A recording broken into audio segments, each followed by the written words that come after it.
തന്നല്ലോ.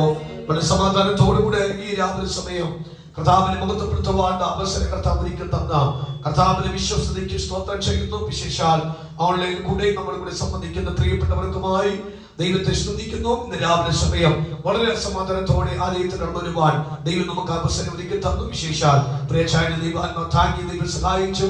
നമ്മുടെ എണ്ണത്തിലൊന്നും പോലും കുറയ്ക്കാതെ കഴിഞ്ഞ ജനുവരി മാസത്തിന്റെ ആദ്യത്തെ സഭാരണം മുതൽ അവസാനത്തെ ദിവസം 31-ാം തീയതി വരെ ദൈവത്തിന്റെ കൃപയുടെ മറവിൽ മറയ്ക്കുവാൻ ദൈവത്തിന്റെ പ്രസാദമായി സ്വദേശങ്ങളും വിദേശങ്ങളിലും ഒക്കെ ആയിരിക്കുന്ന നമ്മുടെ പ്രിയപ്പെട്ടവരെ ദൈവം താങ്ങി മാതാപിതാക്കളെ പരിപാലിച്ചു. ബലമുള്ളവരും ആരോഗ്യമുള്ളവരും നല്ല ഭക്ഷണം ഭക്ഷിക്കുന്നവരും നല്ല പാർക്കുന്നവരുമല്ല എങ്കിൽ പോലും അതിനേക്കാൾ ഉപരിയായി മഹാദൈവം നമ്മെ പരിപാലിച്ച് ദൈവത്തിന്റെ കൃപയുടെ തണൽ മറച്ച കർത്താവിന്റെ വിശ്വസ്തതയ്ക്ക് ആ ദൈവത്തെ സ്തുതിക്കുന്നു. ആമേ അപകടകരമായ അന്തരീക്ഷത്തിൽ കൂടി പ്രിയപ്പെട്ട ദൈവം കടന്നുപോയി. ദൈവം ഇവിടെയൊക്കെ ദൈവാത്മാവ് നമ്മെ താങ്ങി തിടുക്കത്തോടെ ഒരു ദൈവിക ചിന്ത ഈ മാസത്തേക്ക് വേണ്ടിയുള്ള ഒരു ദൈവാലോചന ഹൃദയത്തെ ദൈവം തന്നത്. ആമേ നാം വായിച്ച സങ്കീർത്തന ഭാഗവതം 86-ന്റെ 17-ാമത്തെ വാക്യമാണ്. എന്നെ പകയ്ക്കുന്നവർ കണ്ട് ലജ്ജിക്കേണ്ടതിന്. വായിച്ചാൽ എല്ലാം ചേർന്ന് വായിക്കാം. ഒന്നും വായിച്ചാൽ എല്ലാം ചേർന്ന് വായിക്കാം. എന്നെ പകയ്ക്കുന്നവർ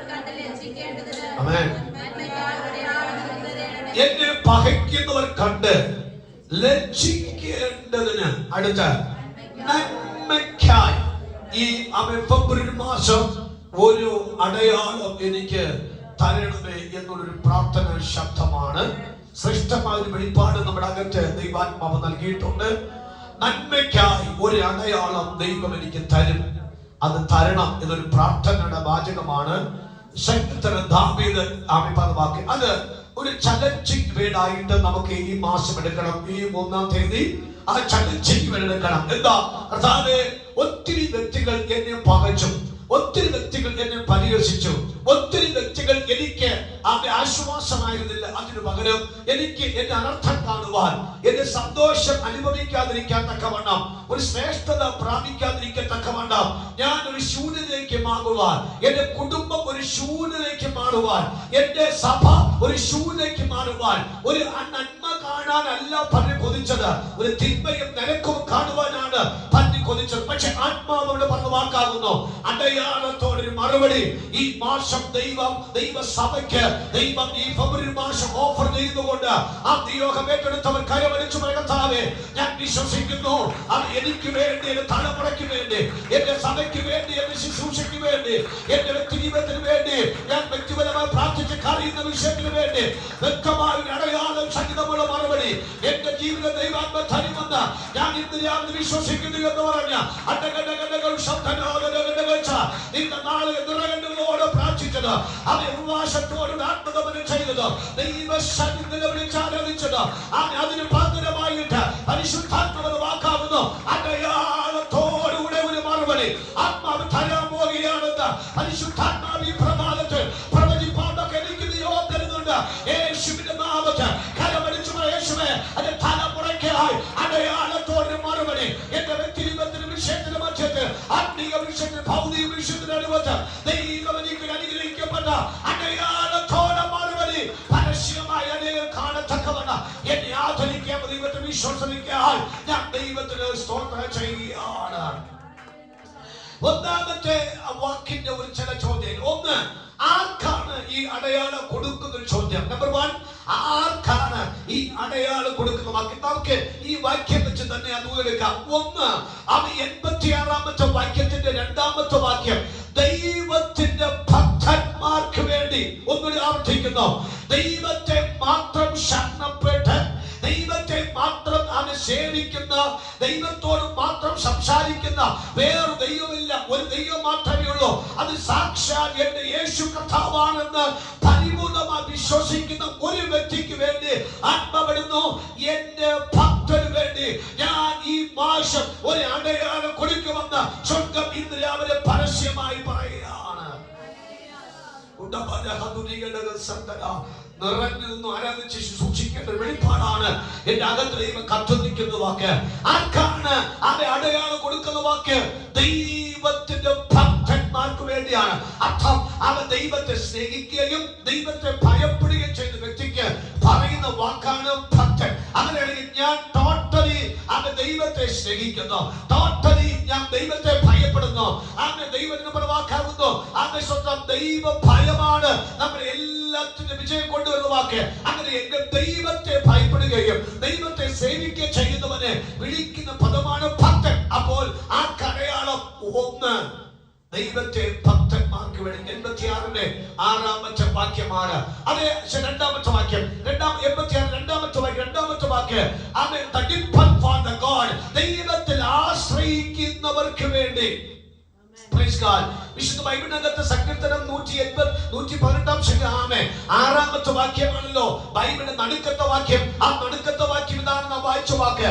അത് മനുഷ്യൻ ആശ്രയിക്കുന്നതിനേക്കാൾ നല്ലത് യഹോവയിൽ ആശ്രയിക്കുന്ന, പ്രമുഖന്മാർ ആശ്രയിക്കുന്നതിനേക്കാൾ നല്ലത് യഹോവയിൽ ആശ്രയിക്കുക. അങ്ങനെയെങ്കിൽ രണ്ടാമത്തെ ഒരു ദൂതൻ 86-ാം സംഖ്യ 2-ാമത്തെ വാക്യത്തിൽ ദൈവത്തിൽ മാത്രം ആശ്രയിക്കുന്ന, മറ്റാരെയും ആശ്രയമാക്കാതെ, ജഡത്തിൽ ആശ്രയിക്കാതെ, ലോകത്തിൽ ആശ്രയിക്കാതെ, ഭൗതിക വിഷയത്തിൽ ആശ്രയിക്കാതെ, വിദ്യാഭ്യാസത്തിൽ ആശ്രയിക്കാതെ, കഴിവിൽ ആശ്രയിക്കാതെ, ആരോഗ്യത്തിൽ ആശ്രയിക്കാത്ത എന്ന് പറഞ്ഞാൽ എന്റെ ദേഹം, ദേഹി, ആത്മാവ് മുഴുവനുമായി ഒരുവന്റെ മാസം ആശ്രയിക്കുന്നു. അതുകൊണ്ട് ഇന്ന് രാവിലെ പ്രവചിച്ചൊരു വാക്ക് പറയാ, ദൈവത്തിൽ മാത്രം ആശ്രയിച്ച് തന്നിൽ മാത്രം ഏകാഗ്രചിത്തനായിരിക്കുന്ന തങ്ങൾക്ക് വേണ്ടി തന്നെ തന്നെ ബലവാനെ കാണിപ്പാതക്കമാണ് അവർ തന്റെ ഭക്തന്മാർക്ക് വേണ്ടി, തന്നെ ആശ്രയിക്കുന്നവർക്ക് വേണ്ടി മാസം ദൈവാത്മ പ്രഖ്യാപിക്കുന്നു. ഒരു അടയാളത്തോടെ മറുപടിയെ പരിശുദ്ധാത്മ നൽകുവാൻ കൊതിക്കുന്നുകൊണ്ട് ഈ മാസത്തിൽ വെളിപ്പാട് സ്വീകരിക്കും. ദൈവമേ, ഞാൻ അങ്ങനെ ആശ്രയിക്കുന്നു, മറ്റൊരാരും ആശ്രയിക്കുന്നില്ല, എനിക്ക് ആശ്രയിക്കേണ്ട ആവശ്യമില്ല, ഞാൻ ഒരുവന് മാത്രം ആശ്രയിക്കുന്നു, അത് എന്റെ മഹാ ദൈവത്തിൽ മാത്രമാണ്.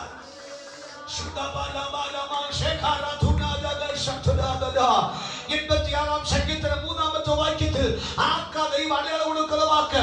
കർത്താവിൽ നിന്നും കൃപ പ്രാപിച്ചവർക്ക് വേണ്ടി മാത്രം.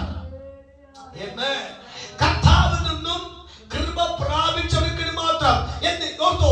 ദൈവത്തിന് നമ്മോട് കൃപ കാണിപ്പാൻ തോന്നിയത് കാര്യം എന്നൊരു വാക്ക് പറഞ്ഞു. എന്നാ എനിക്ക് ഒന്നുമില്ല, ഞാൻ ആരുമല്ല, ഐ ആം സീറോ എന്നൊരു വാക്ക് പറഞ്ഞപ്പോൾ കൃപ വന്നു. ഞാൻ ആരെങ്കിലും ആണ് എന്ന് പറഞ്ഞു വേഗ കൃപ ലഭിക്കില്ല. I am zero, I am nothing എന്നൊരു വാക്ക് പറഞ്ഞപ്പോൾ കൃപ ഇറങ്ങി വന്നു. അങ്ങനെയെങ്കിൽ ഞാൻ പൂജ്യമെന്ന്, ഞാൻ ആരുമല്ല എന്ന് പറഞ്ഞപ്പോൾ എനിക്ക് തന്ന ഒരു ദൈവത്തിന്റെ വിശേഷതയാണ് കൃപ. അപ്പൊ മൂന്നാമത്തെ ചിന്ത, ആർക്കാണ് ദൈവം ഈ മാസം അടയാളത്തോട് നന്ദി ചെയ്യുന്ന വാക്ക്?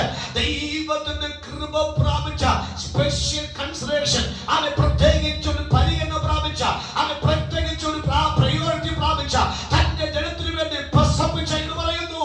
ആ വ്യത്യസ്തമായ ശബ്ദത്തോടെ ദൈവാന്റെ വ്യക്തിപരമായി പറയുന്ന വാക്കാകുന്നു.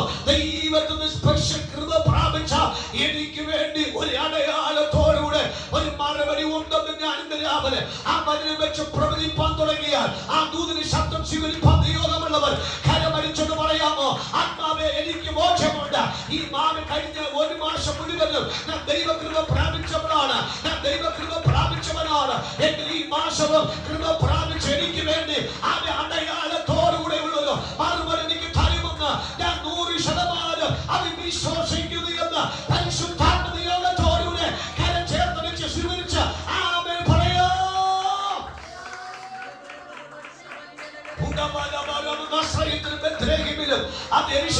അനേകം മറിയമാരുണ്ടായിരുന്നു, പക്ഷെ എല്ലാ മറിയമാരോട് കൃപ കാണിച്ചില്ല. കന്യകയാ നിൽക്കുന്ന പുരുഷനെ അറിയാത്ത, വിശുദ്ധിയോട് നിൽക്കുന്ന, ദൈവത്തെ മാത്രം സേവിച്ചു നിൽക്കുന്ന ഒരു സഹോദരിയായിരുന്നു മറിയ. അവളോട് പറഞ്ഞു, കൃപ പ്രാപിച്ചവനെ, കൃപ ലഭിച്ചവനെ നിനക്ക് വന്ദന. ഇന്ന് രാവിലെ കൃപ പ്രാപിച്ചിട്ടുണ്ടെങ്കിൽ ഒരു യേശുവിനെ പ്രതീക്ഷിക്കുക. ഒരു കൃപ പ്രാപിച്ചിട്ടുണ്ടെങ്കിൽ ആ ഒരു ദൂതനെ പ്രതീക്ഷിക്കുക. അവൻ കൃപ പ്രാപിച്ചിട്ടുണ്ടെങ്കിൽ ഒരു വാഗ്ദത്തം പ്രതീക്ഷിക്കുക. കൃപ പ്രാപിച്ചിട്ടുണ്ടെങ്കിൽ ഒരു ഗബ്രിയേലിനെ പ്രതീക്ഷിക്കുക. ഉദാഹരണങ്ങൾ ശത്രുരാധന കൃപ പ്രാപിച്ച മാതാവേ, നിനക്ക് ഗബ്രിയേൽ ദൂതമായി വരുന്നുണ്ട്. കൃപ പ്രാപിച്ച പിതാവേ, അവൻ നിനക്ക് വേണ്ടി ഒരു ദൂതനെ ദൈവാത്മാവ് ദൂതമായി പറഞ്ഞയച്ചിട്ടുണ്ട്. അത് കൃപ പ്രാപിച്ചവർക്ക് മാത്രമല്ല, വ്യത്യസ്തമായ ഈ മാസം സ്വീകരിച്ചോ അവൻ ദൂതിന്റെ കൂമ്പാരവും പിടിന്റെ മറുപടികളുമായി ദൈവാത്മ തരുമെങ്കിൽ ചേർന്ന് സ്തോത്രം പറയാ. കൃപ പ്രാപിച്ച എനിക്ക് വേണ്ടി ദൈവത്തിന്റെ അടയാളത്തോടെ ഒരു നന്മ ദൈവം തന്നിരിക്കും. 100% ആ ദൂത് ശരി തന്നെ, അത് ശരിവെക്കുന്നു. അവൻ നാലാമത്തെ വിശുദ്ധനാമം പറയാ, കർത്താവിനോട് ഇടപെടാതെ പ്രാർത്ഥിക്കുന്ന, അവൻ not a gap of communication, അവൻ ദൈവത്തോട് ഗ്യാപ്പ് ഇല്ലാതെ പ്രാർത്ഥിക്കുന്ന, ദൈവത്തോട് ഗ്യാപ്പ് ഇല്ലാതെ സംസാരിക്കുന്ന ഒരു വ്യക്തിക്ക് വേണ്ടി അടയാളത്തോടെ ഒരു മറുപടി കർത്താവ് നൽകുന്നു.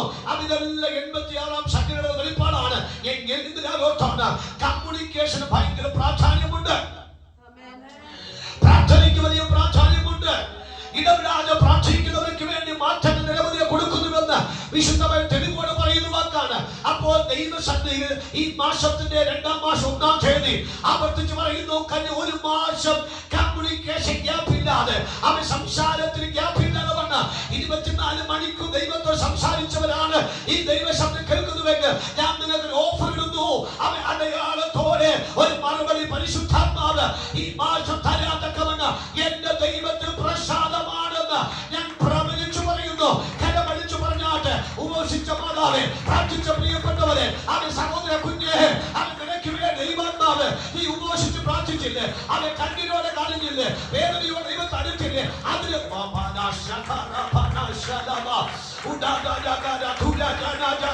നിന്നെ പകച്ചപ്പോൾ നീ പ്രാർത്ഥിച്ചു, നിന്നെ ഒറ്റപ്പെടുത്തിയപ്പോൾ നീ പ്രാർത്ഥിച്ചു, അവൻ നിന്നെ ആർക്ക് വേണ്ട എന്ന് പറഞ്ഞപ്പോൾ എനിക്കൊരുവൻ ഉണ്ടെന്ന വിശ്വാസത്തോടെ പ്രാർത്ഥിച്ചു. ആ പ്രാർത്ഥന മുഴുവൻ ദൈവശബ്ദം വെച്ച് കേട്ടു. ഈ പ്രഭാതത്തിൽ പറ, നിനക്ക് കാര്യമില്ലാത്തത് കൊണ്ടാണ് കർത്താവ് പറയുന്നു, കുഞ്ഞ് നിനക്ക് ഞാനുണ്ട്, നീ എന്നോട് സംസാരിക്ക, നീ എന്നോട് കല, നീ എന്നോട് അപേക്ഷിക്ക, എന്നോട് ഒട്ടുനിൽക്ക എന്ന് പറഞ്ഞ് നിർബന്ധിച്ചത് കൊണ്ട് കഴിഞ്ഞ ഒരു മാസം മുഴുവൻ നിറകണ്ടുകളോടെ പ്രാർത്ഥിച്ച് അവൻ ആരാധിച്ച് ഉപവസിച്ച നിങ്ങൾക്ക് ഊർ വരുന്നു. അവൻ നന്മയ്ക്കായി ഒരു അടയാളം ദൈവം തരികയാണ്. കരം ചേർത്തടിച്ച് ദൈവത്തെ സ്തോത്രം ചെയ്യാമല്ലോ.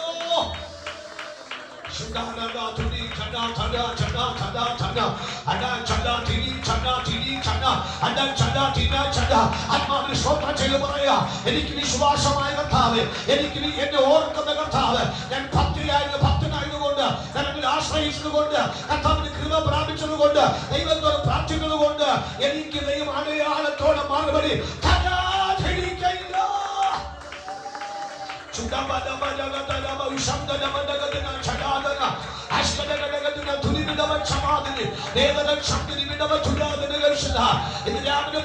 എന്നെ പകച്ചവര്, എന്നെ വേദനിപ്പിച്ചവര്, എന്റെ പരാജയം കാണാൻ കൊതിച്ചവര്, എന്റെ കുടുംബത്തിന് കരച്ചിൽ നിലവിളി വരുവാത്തവര് കൊതിച്ചവര്, അതിന്റെ നടുവിൽ എനിക്ക് അടയാളത്തോടെ ഒരു മറുപടി 2-ാം മാസം എനിക്ക് തരുമെന്ന് ഉറപ്പായി ഉറപ്പായി ഉറപ്പായി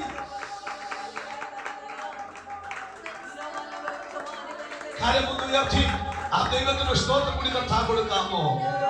ഇനി 2-ാമത്തെ പോയിന്റ്, ആരാണ് ഈ അടയാളം തരുന്ന വ്യക്തി? ആ വാക്യത്തിന്റെ മറുവാക്ക് 86 8-ാമത്തെ വാക്ക്, ദേവന്മാരുടെ കൂമ്പാരങ്ങളിൽ ഭൂപരപ്പിൽ ലക്ഷോപലക്ഷം ദേവന്മാരുണ്ട്, ദൈവികളുണ്ട്, ഇഷ്ടംപോലെ അശ്വരഗണങ്ങളും ഭൂതപ്രേതങ്ങളും സ്ത്രീ ദൈവങ്ങൾ പുരുഷ ദൈവങ്ങളുമായ 1000 ദൈവം കളിക്കുന്ന മനുഷ്യരുമുണ്ട്.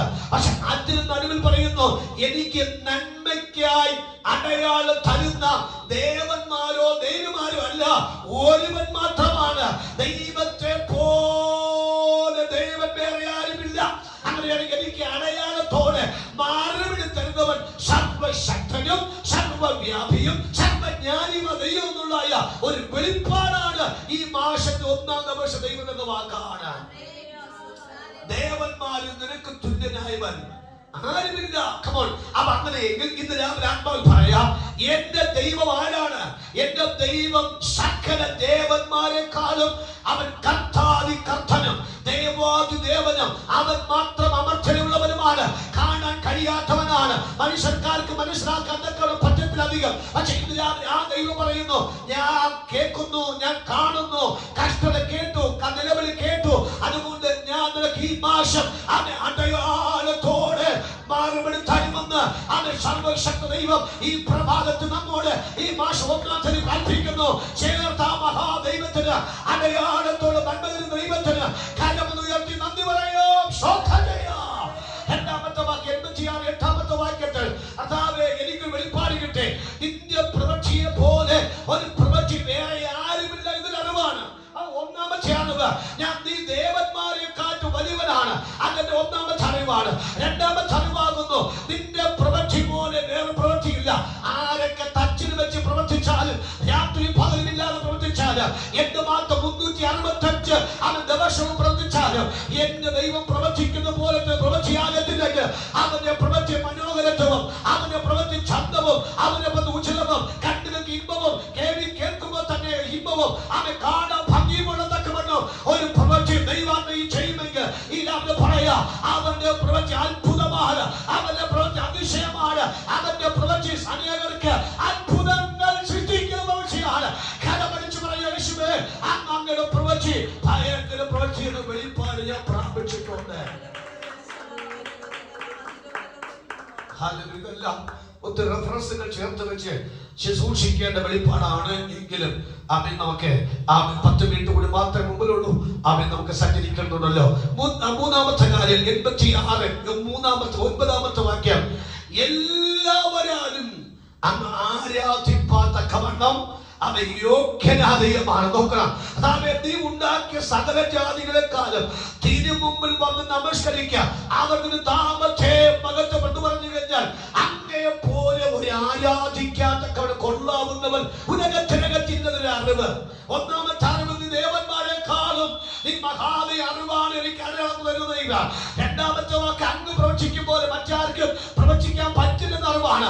മൂന്നാമത്തെ വാക്ക് ഇപ്രകാരം വാക്കാകുന്നു, അങ്ങ് എല്ലാവരെക്കാളും ആരാധിപ്പാൻ യോഗ്യനെന്നുള്ള തിരിച്ചറിവാണ്. അങ്ങ് നിന്ന് ഒരു അടയാളം എക്സ്പെക്ട് ഞാൻ പ്രതീക്ഷിക്കുന്ന വാക്ക് കരമുയർത്തി സ്തോത്രം ചെയ്യാമല്ലോ. ആമേൻ. അപ്പൊ വേറെ ദൈവങ്ങൾ കളിക്കുന്നവരുണ്ട്, ഒത്തിരി ആരാധിക്കണം ഫോർ മീ എന്നൊക്കെ പറഞ്ഞ് എന്നെ ആരാധിക്കണം എന്ന് പറയുന്ന വ്യക്തികളുണ്ട്. പക്ഷെ ആത്മാവ് വാക്കാകുന്നു അവൻ ദാവീദിന്റെ വെളിപ്പാടിനകത്ത് അവരെ പേരൊന്നും കാണാനില്ല. ദാവീദിന്റെ കാഴ്ചപ്പാടിനകത്ത് അവരാരെ കാണാനില്ല. ദാവീദിന്റെ കാഴ്ചപ്പാട് ഒരുവൻ മാത്രമേ ഉള്ളൂ, സർവശക്തനായ സിംഹാസനം സിയോനിൽ സ്ഥാപിക്കപ്പെട്ടവനായ ഒരുവൻ മാത്രമേ ആരാധിപ്പാൻ യോഗ്യനുള്ള കാര്യമുള്ള ഒരു അറിവാണ് അവൻ തനിക്ക് അത് ചോദിക്കാൻ പ്രേരിപ്പിച്ചത്. എന്നെ പകയ്ക്കുന്നവർ കണ്ട് ലജ്ജിക്കേണ്ടതിന് നന്മയ്ക്ക് ഒരു അടയാളം തരണമെന്ന ആ പ്രാർത്ഥന പ്രാർത്ഥിക്കാൻ തന്നെ പ്രേരിപ്പിച്ച കാര്യം എന്റെ സെർച്ചിനകത്ത്, എന്റെ പരീക്ഷണത്തിനകത്ത്, എന്റെ പഠനത്തിനകത്ത് ഒരുവൻ മാത്രമേ ഉള്ളൂ ആരാധിപ്പാൻ, അത് യേശു ക്രിസ്തു മാത്രമാണ്. ആ തകർത്തി മുഴക്കം പോലെ പെരുമതിരച്ചൻ പോലെ വലിയ പുരുഷാരത്തിന്റെ അവന്റെ ഘോഷം പോലെ അവന്റെ മൂർപ്പന്മാർ ആരാധിച്ചത് ഒരുവനെ മാത്രമാണ്. അവൻ തന്നെ തടയുന്ന സകല കീഴത്തെയും അവൻ നിലത്തിനുള്ള വാക്കാണ്, കുഞ്ഞാനേ നീ യോഗ്യൻ, നീ അടക്കപ്പെട്ടു. സകല ഭാഷക്കാരും സകല ഗോത്രക്കാരും സകല വംശക്കാരും ആരാധിപ്പാൻ കൊള്ളാവുന്ന ഒരുവൻ മാത്രമാണ്. അങ്ങ് മാത്രം ആരാധിപ്പാൻ കൊള്ളാകുന്നവൻ എന്നുള്ള തിരിച്ചറിവാണ് എനിക്ക് ഈ 17ാമത്തെ വാക്യം ചോദിപ്പാലിനെ പ്രേരിപ്പിച്ച ഘടകം. 4ാമത്തെ വാക്യം 86 10ാമത്തെ വാക്യം, അത്ഭുതം പ്രവർത്തിക്കാൻ.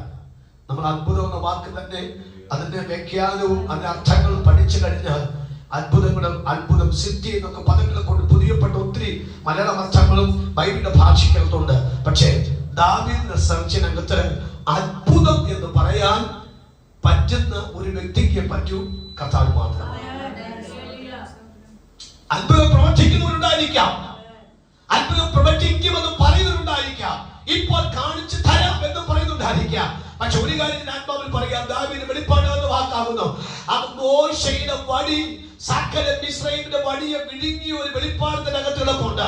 രാവിലെ സകല പാമ്പുകൾ കളിക്കുമായിരിക്കാം, പല അത്ഭുതങ്ങളും ശക്തി കൊണ്ട് കളിപ്പിക്കുമായിരിക്കാം. പക്ഷെ മോശയുടെ പാമ്പിന് സകല മന്ത്രവാദികളുടെയും പാമ്പിനെ വിഴുങ്ങാൻ പ്രാപ്തി കൊടുത്തത് ആ മോശയുടെ കയ്യിരിക്കുന്ന വടി സ്വർഗ്ഗത്തിന് ചെയ്യാൻ വെളിപ്പെട്ട വടിയായതുകൊണ്ട് അതുപോലെ അത്ഭുതം ചെയ്യാൻ പറ്റുന്ന വിഴുങ്ങുന്ന ഒരു അത്ഭുതം, സകല അത്ഭുതങ്ങളെയും വിഴുങ്ങാൻ പറ്റുന്ന അത്ഭുതമുണ്ടെങ്കിൽ അത് ഞാൻ സേവിച്ച് ആരാധിക്കുന്ന എന്റെ ദൈവം എന്നുള്ള തിരിച്ചറിവാണ്.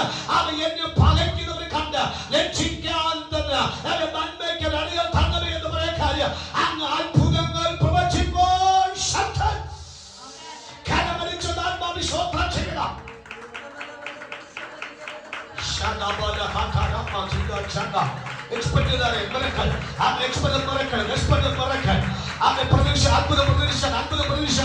ഈ മാസം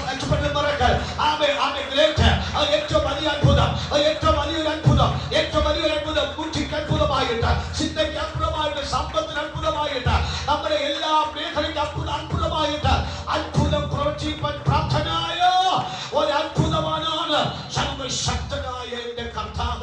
ആ തിരിച്ചറിവാണ് എന്നെ പകയ്ക്കുന്നവർ കണ്ട് ലജ്ജിക്കണമെന്ന് നന്മയ്ക്ക് ഒരു അടയാളം തരണമേ എന്ന് പ്രാർത്ഥിപ്പാൻ തന്നെ പ്രേരിപ്പിച്ച ഘടകം. അത്ഭുതം പ്രവർത്തിക്കാൻ ഒരുവനെ പറ്റത്തുള്ളൂ, അത് കർത്താവ് മാത്രമാണ്. കടലിനെ പിളർക്കാൻ, മരുഭൂമിയിൽ നീരോട്ടുണ്ടാക്കാൻ, സ്വന്തം യോർദാനിൽ പിളർക്കാൻ, മരിച്ചവരെ ഉയർത്തിപ്പിക്കാൻ, ഇങ്ങനെ നിരവധി ആയിരക്കണക്കിന് ലക്ഷം അത്ഭുതങ്ങൾ ചെയ്യാൻ ഒരുവനെ പറ്റിയിട്ടുള്ളൂ. ഇനിയും അങ്ങനെ തന്നെയാണ്, കർത്താവിന് മാത്രമേ പറ്റത്തുള്ളൂ. ആ ഒരു തിരിച്ചറിവാണ് ഈ 17ാമത്തെ വാക്യം തന്നെ പ്രാർത്ഥിപ്പാൻ പ്രേരിപ്പിച്ച ഘടകം. ഒരു സ്തോത്രം ചെയ്യാമോ? ഇന്ന് രാവിലെ നമ്മെ ഈ ആലയത്തിൽ കൊണ്ടുവന്നത് അത്ഭുതമാണ്. ഞാനൊരു അത്ഭുതമാണ്, നാം ഓരോരുത്തരും അത്ഭുതമാണ്. ആ ഒരു തിരിച്ചറിവാണ് കൈയടിക്കാനും ഈ കൊച്ചു വെളിപ്പാകത്ത് ആലയത്ത് വന്ന് ആരാധിപ്പാനും നമ്മെ പ്രേരിപ്പിച്ച വാക്ക്.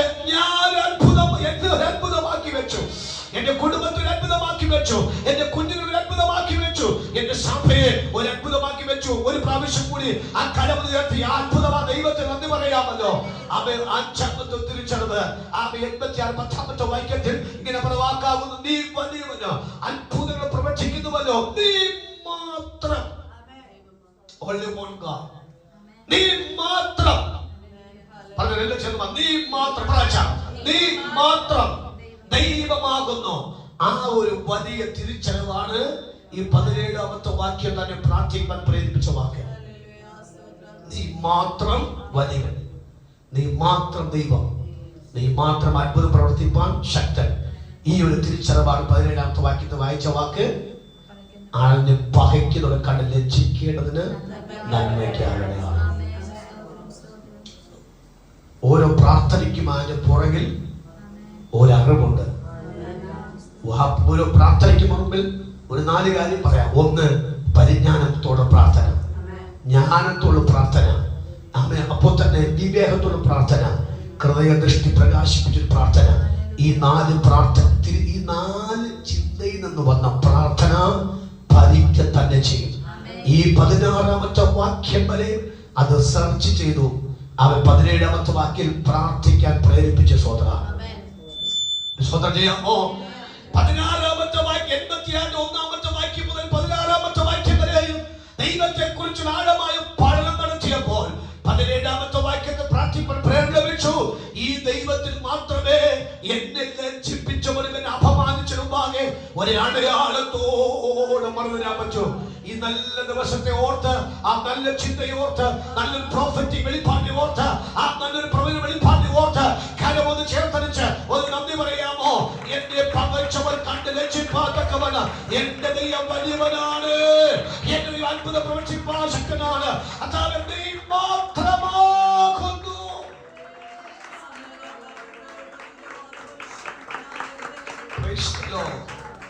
ഞാനൊരു കാര്യം കൂടെ പറഞ്ഞു നിർത്താൻ പോവുകയാണ്. കഴിഞ്ഞ ദിവസം ഒരു വ്യക്തി പറഞ്ഞു, പാസ്റ്റർ മാത്രമല്ല പ്രാർത്ഥിച്ചത്, എല്ലാവരും. ഞാൻ സെർച്ച് ചെയ്തപ്പോൾ ആരും പ്രാർത്ഥിക്കാനില്ലായിരുന്നു, ഒരുവൻ മാത്രമേ പ്രാർത്ഥിക്കാൻ പറയാമൂ. മനസ്സിലാക്കണം, അതേ തിരിച്ചറിവാക്കണം. എല്ലാ ദൈവങ്ങൾക്കും പ്രവർത്തിക്കാൻ പറ്റില്ല, ഒരു ദൈവത്തിന് മാത്രമേ. അത് ഞാൻ സേവിക്കുക മാത്രമാണ്. ഒരു വിടുതലിൽ വരുമ്പോൾ ആ ദൈവം ഉണ്ടായിരുന്നു, ഈ ദൈവം എന്ന് പറയാൻ പറ്റില്ല. അങ്ങനെ ഒരു വാക്ക് പറഞ്ഞിട്ടുണ്ടെങ്കിൽ തന്നെ എടുക്കാൻ പ്രാപ്തിയുണ്ട്. അതുകൊണ്ട് പരിശുദ്ധൻ പറയാം, അവൻ 1ാമത്തെ പദം മുതൽ നാം ചിന്തിച്ച വാക്ക് മറക്കരുത്. എനിക്ക് നന്മ തരാൻ പറ്റുന്നവൻ ഒരുവൻ മാത്രമാണ്, എന്നെ വിടുവിപ്പാൻ പ്രാപ്തനായവൻ ഒരുവൻ മാത്രമാണ്, എന്നെ ഉയർത്താൻ പ്രാപ്തനായ ഒരുവൻ മാത്രമാണ്. അതുകൊണ്ട് വാക്ക് പറയുന്നു, കർത്താവ് നീ മാത്രമാകുന്നു ദൈവം. എല്ലാവരും കരമുയർത്തി ആ വാക്കൊന്ന് ക്ലെയിം ചെയ്യാമോ? ഈ മാസം 1 ദിവസം